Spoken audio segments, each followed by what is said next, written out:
Baik, Assalamualaikum warahmatullahi wabarakatuh. Eh, Kembali lagi di pelajaran mekanika bahan ya di channel saya Bayu Rahmat Ramadan. Kita masih akan menghitung defleksi pada balok ya, defleksi balok, deformasi gitu ya.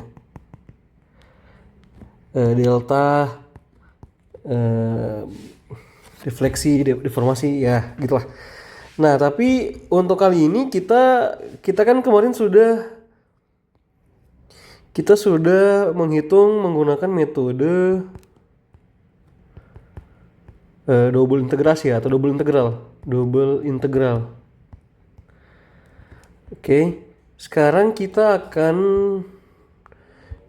menghitung defleksi dan deformasi menggunakan metode momen area gitu ya. Metode momen area. Oke. Gitulah intinya ya. Kita langsung ke videonya. Jadi metode momen area ini agak berbeda ya dengan metode double integral, karena momen area ini ya seperti kita lihat di namanya ini ada area ya. Area yang dimaksud itu ada luasan. Jadi kita lebih banyak apa namanya? Kita lebih banyak menganalisa sesuatu menggunakan luasan gitu ya. Luasan sesuatu gitu. Nah, momen area ini juga adalah metode yang berdasarkan titik referensi. Jadi misalnya kita titik referensinya dari A gitu, titik A. Terus kita mau cari defleksi atau putaran sudut di titik B. Nah, berarti kita mulai dari A. Itu bedanya. Dari kemarin, kalau kemarin di double integrasi itu kita langsung dapat persamaan sehingga seluruh ini bangun bisa kita dapat kan ya. Nah, kalau momen area dia itu lebih ke satu-satu gitu ya. Tapi bisa juga nanti terakhir bisa dapat seluruh grafiknya atau diagramnya gitu. Baik, sebelumnya kita akan menguraikan konsep momen area, kenapa rumus-rumusnya bisa dapat gitu ya. Jadi di sini ada diagram Cartesius. Jadi kita akan menganalisa satu defleksi. Jadi misalnya ada defleksi seperti ini ya. Defleksi terjadi seperti ini. Nah, kita analisa bagian ini dulu aja. Kita bagian itu. Nah, jadi kita tambah di sini. Jadi ginilah. Nah, gitu ya. Nah, kita ganti warna dulu. Oke. Nah, anggaplah ini diagram defleksi setengahnya gitu ya. Nah, di sini kita akan memberi satu titik acuan, titik A dan titik B di sini ya. Nah, titik A ini pertama-tama kita akan mencari yang namanya putaran sudut gitu ya. Kita akan cari putaran sudut. Nah, di titik A ini akan mengalami putaran sudut. Nah, itu ada garis yang bersinggungan. Jadi kita sebut ini A aksen gitu ya. Nah, sudut yang terbentuk ini itu kita sebutnya theta A gitu ya. Nah, pada ini apa namanya? Pada momen ini, pada yang sekarang ini kita mengambil bahwa searah jarum jam itu negatif ya. Berlawanan jarum jam itu positif untuk sekarang. Nah, theta A ini negatif, theta A. Setelah itu kita pakai warna lain. Ada juga garis lain yang bersinggungan dengan titik B. Jadi gini. Nah, gitu ya. Oke, kita gimana ya supaya rapi. Sorry. Kita kembalikan. Oke. Nah, gitu ya. Anggaplah lurus gitu.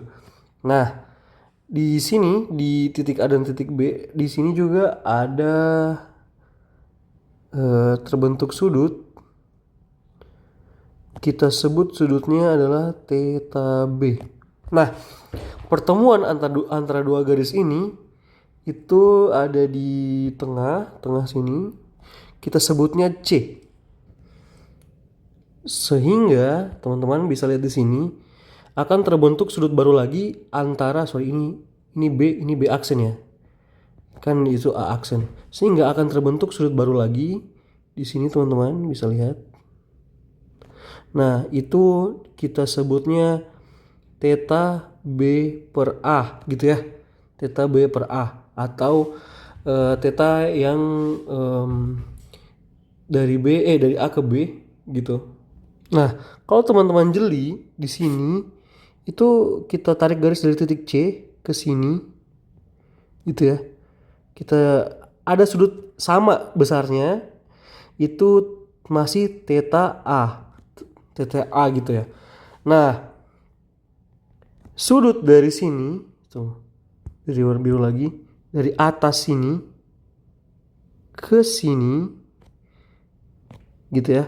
Itu adalah theta B sama ininya theta B. Nah, sehingga kita bisa simpulkan bahwa theta B per A itu sama dengan theta B dikurang theta A.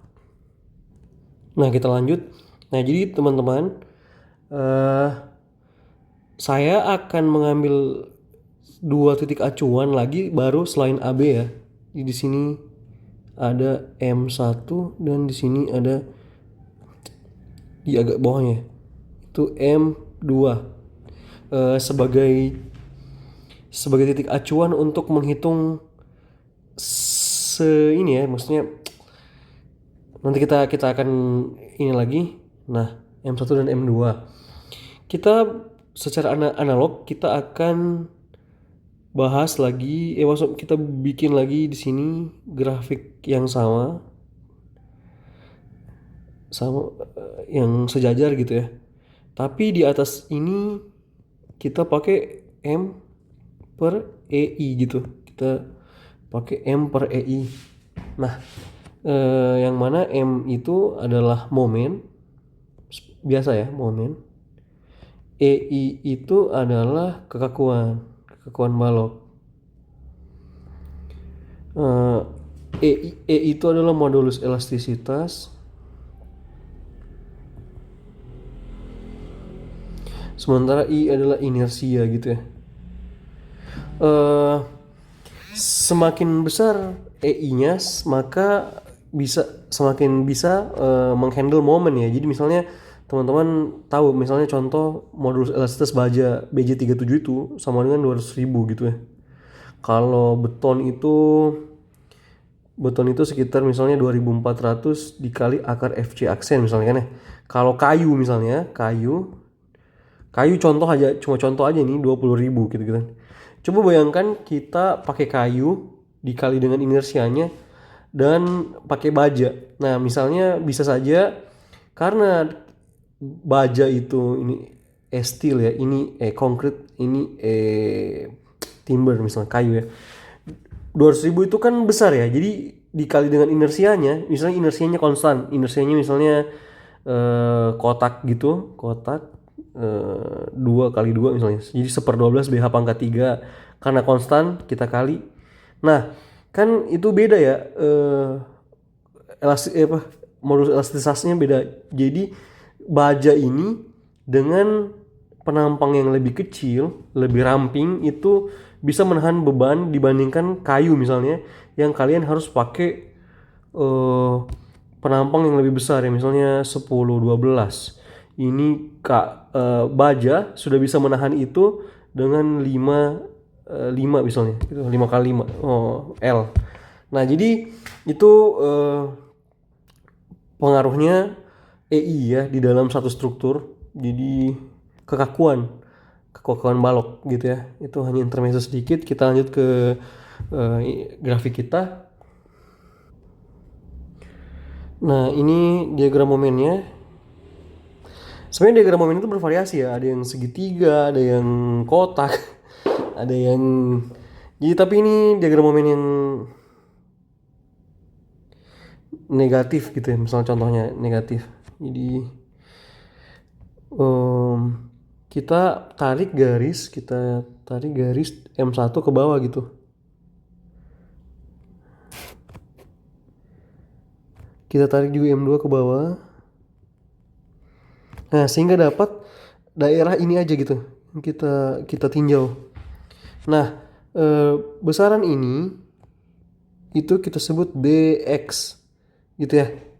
Nah, eh, teman-teman misalnya dari M1 dan M2 itu ada jarak ya.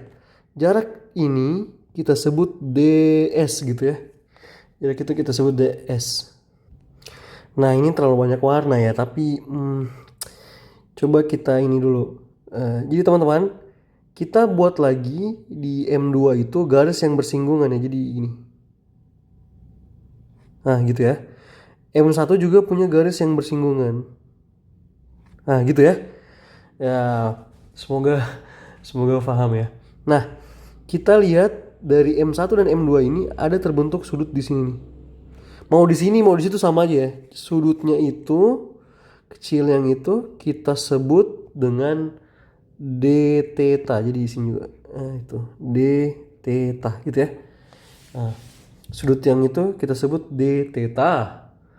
Nah, terus kita coba buat di M2, di garis M2 itu yang hitam itu kita garis garis yang tegak lurus terhadap garis itu, garis hitam, jadi kayak gini. Nah, gitu ya, tegak lurus. Terus M1 juga kita garis yang tegak lurus. Ya gitu sorry. Nah, gitu ya. Sorry. Pertama itu begini, terus begini.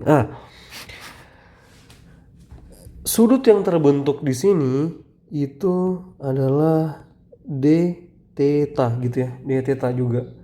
Nah, ini garisnya akan tembus keluar dari tab ini, keluar dari layar ini, akan eh, bertemu di satu titik gitu ya, di atas sini misalnya. Nah, panjang garis itu kita sebut jari-jari atau R lingkaran gitu ya. Waduh. Atau kita sebut selain R, bisa juga itu orang biasa sebut roh. Teman-teman kalau perhatikan di pelajaran yang sebelumnya di double integral itu R kita sudah dapat ya. R kita sudah dapat apa rumusnya. Jadi kalau teman-teman tunggu saya ulang lagi. Ingat di sini itu kita keluarkan ya supaya tidak terlalu ini. R atau rho itu sama dengan jari-jari kelingkungan.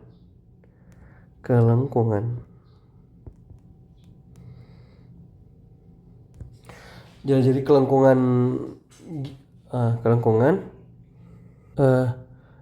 Teman-teman, kita lihat di sini ya. Kita lihat bagian ini. Saya akan keluarkan bagian ini ya ke sini gitu. Jadi ada sudut begini, terus begini ya. Terus ini tadi P1 dan P2 gitu. Ini tadi harusnya ada P1 dan P2 gitu ya. Kita ini juga P1 dan P2. Terus di sini ada sudut disebutnya D theta toh yang kita ini tadi gitu ya. Nah, terus setelah itu jari-jari kelengkungannya itu kita taruh di sini R. Ada R di situ. Ada R di sini. Nah, jarak tadi dari M1 ke M2 ini M1 ke M2, teman-teman bisa lihat itu ya. Itu adalah DS gitu ya. Nah, sehingga saya bisa asumsikan R atau roh ya.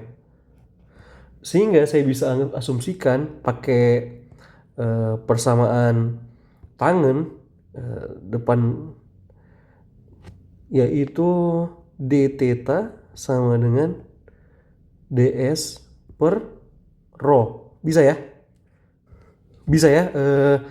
apa masuk akal ya, d theta sama dengan ds per rho dari ini. Nah, d theta sama ds per rho. Kita tahu bahwa ds itu kalau kita lihat lagi di sini, ini ds kan ya. Ini ds itu hampir karena dia kita ambil sebagai acuan untuk dx, maka besarnya akan hampir sama. Berarti ds itu hampir sama dengan dx, itu cuma bedanya 0,00 sekian gitu. Jadi sehingga kita bisa mengasumsikan bahwa ds itu dx. Jadi kita ganti di mana d theta itu sama dengan ds kan ya. Kita ganti sudah ya. dx per rho gitu. Ini adalah persamaan 1. Sementara teman-teman kemarin kita sudah belajar double integral yang ini nih, yang gini. Baru ada jari-jari R tuh ya. R ini kalau di double integral namanya R, tapi sebenarnya ini sama dengan rho gitu ya, sama aja. Sama aja lah, terserah mau namanya apa, tapi di sini rho ya. Jadi ingat rumusnya 1 per rho atau 1 per R sama dengan M per EI ya, sama ya. Ini adalah persamaan 2. Kita masukkan persamaan 2 itu ke persamaan 1 sehingga kita akan mendapatkan, sehingga kita dapat yang terakhir di theta itu sama dengan M per EI dx. Nah, rumus ini hanya berlaku pada momen yang ini ya, yang tercover oleh M1 dan M2. Hanya tercover oleh M1 dan M2. Nah, pertanyaannya adalah bagaimana kalau momennya itu saya mau tahu di berapa defleksi atau putaran surut di titik A atau titik B gitu ya. Nah, maka dari itu kita turunkan lagi ke bawah sini, kita kasih warna lain aja. Kita turunkan lagi ke bawah sini. Ini adalah XA, sementara ini kita turunkan lagi ke bawah sini. Nah, ini adalah XB. Nah, sehingga kalau saya sudah patok itu, maka daerah luasan yang saya akan tinjau adalah yang sebesar ini ya, keseluruhan ini. Nah, sehingga kalau kita simpulkan rumusnya, maka kita harus mengintegralkan seluruhnya. Jadi kan tadi rumusnya itu adalah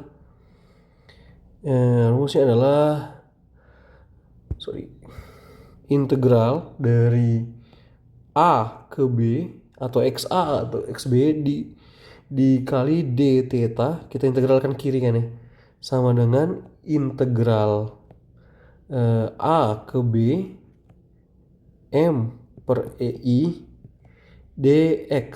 Nah gitu. Atau bisa kita tulis itu theta B dikurang theta A sama dengan integral A ke B M per EI dx. Oke. Atau langsung saja theta BA kita ganti sama dengan A ke B M per EI dx. Nah, alhamdulillah dapat sudah rumusnya. Oke. Ini rumus untuk mencari putaran surut di B, di titik B terhadap titik referensi A gitu ya. M per EI A ke B. Nah, kalau teman-teman lihat di sini, ini integral M per EI itu apa sih teman-teman ya? Itu apa? Ya, itu adalah luasan ya, luasan. Kalau misalnya ada satu parabola, kalau kita semoga belajar di SMA gitu, jadi misalnya parabolanya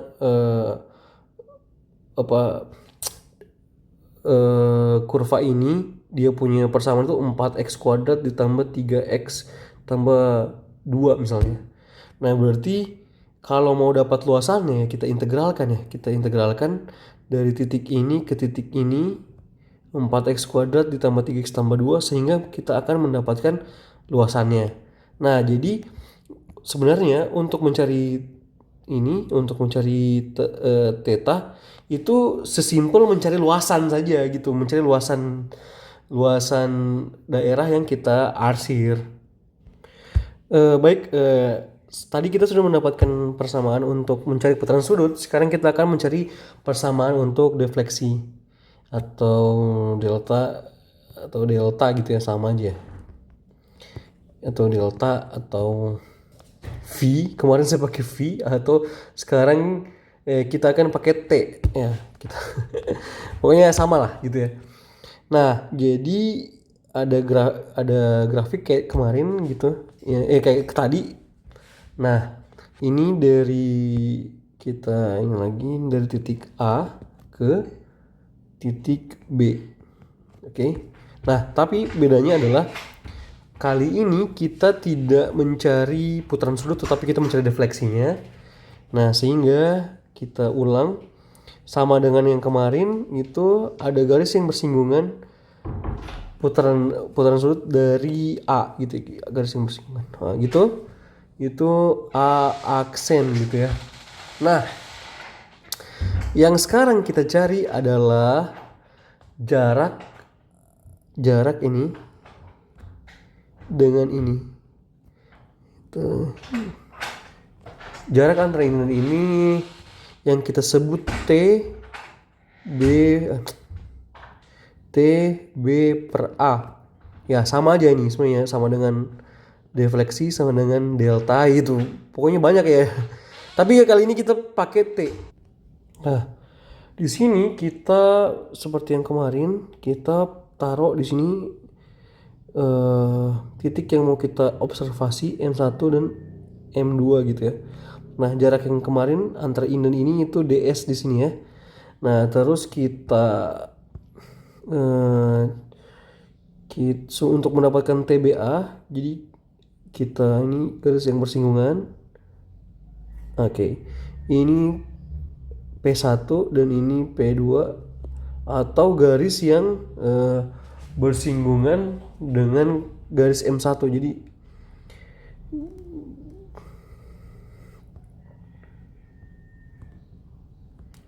oke gitu ya. tulisan dokter garis singgung M2 ini P2.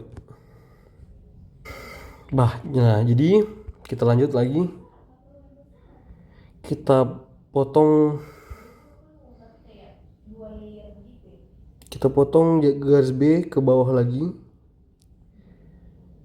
terus kita potong juga garis A gitu ya. Nah, ini momen saya untuk yang sekarang, momennya begini ya. Oke, setengah gitu ya, seperempat lingkaran. Nah, di M2 juga kita potong ke begini, M1 juga kita potong. Nah, ini adalah DX ya, yang atas DS, yang bawah DX ya, ini ininya. Nah, pada momen kita itu kita hitung dan dapat di sini titik C adalah titik berat dari momen kita, titik berat dari momen kita yang kita sebut sebagai X bar gitu ya. Nah, terus juga kita ambil di sini acuan ke M1 dan M2 yang kita acu gitu ya. Sampai ke titik B, anggaplah sampai ke titik B, itu kita sebut X1. Nah, kita akan membentuk, kan kita mau cari TBA nih. Di sini di antara P1 dan P2 di sini itu terbentuk variabel baru yang kita sebut DT gitu ya, DT. Baik, sehingga kalau teman-teman lihat, ini kita tahu ya kalau ini adalah d theta gitu ya. Nah, kalau teman-teman lihat, saya akan ambil ini, teman-teman perhatikan, saya akan ambil segitiga yang ini nih. Ya, segitiga yang itu kita pindahkan ke sini gitu ya. Oke. Kita tahu bahwa ini dt gitu ya. Tadi terus kita tahu bahwa yang bawahnya itu adalah X1. Terus ya kita tahu bahwa yang sudutnya itu adalah d theta gitu ya. Sehingga saya bisa tulis bahwa d theta itu sama dengan depan per samping tangensialnya, depannya itu dt per x1. Atau saya bisa tulis lagi dt sama dengan d theta dikali x1. Terus kita bisa ganti x1 dikali m per ei. D theta kan ini ya, m per ei dx. Dari rumus yang pertama tadi. Yang mana ini adalah luasan. Kalau x1 ini adalah jarak titik berat terhadap titik referensinya. Ini titik referensinya apa? Titik referensinya itu dari B gitu ya. Ini teman-teman ingat itu. Jadi dapat jadi dt itu sama dengan x dikali m per ei dx gitu ya. Sehingga kita bisa hitung juga jadi t b per a ya gitu ya. Tb per a itu sama dengan integral a ke b dt gitu ya. Ini rumusnya. Sehingga kita bisa ganti lagi Tb per A. T ini defleksi ya. Defleksi saya ingatkan lagi. Defleksi itu kemarin kalau di double integrasi kita sebutnya V ya. V kecil. Ada juga orang sebutnya delta. Ada juga sebut gini. Ya gitulah. Pokoknya intinya ini defleksi atau deformasi ya. T B per A sama dengan integral A ke B dt.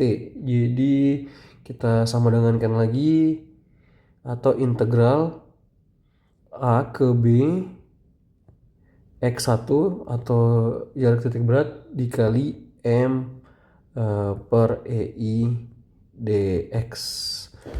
Oke, saya summary dulu karena agak lama ya. Jadi dapat sudah ininya.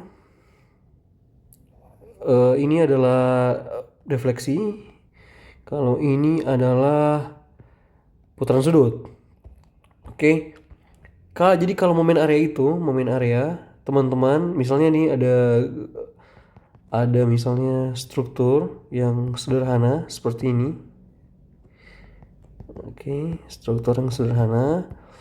Kan momennya dapat seperti ini, teman-teman. Momennya dapat begini kalau lintangnya itu dapat begini kan misalnya aja. Nah, teman-teman itu ini m per ei ya. Bagi dulu dengan ei gitu. Kalau ada ei-nya, kalau ei-nya tidak konstan, kalau ei-nya ada jadi bagi dulu. Nanti akan menjadi kecil karena ada pembaginya kan ya. Gitu nah kan. Jadi m per ei jadi seperti itu. Habis sudah dibagi m per ei, terus jadikan dia beban. Jadi kita jadikan dia beban begini, ulang. Momen per ei ini kita jadikan beban ulang. Terus kita kita ini persamaannya gitu kita masukkan. Misalnya kalau misalnya kita mau cari putaran sudut, kita misalnya cari di titik B gitu ya. Titik B ini titik A.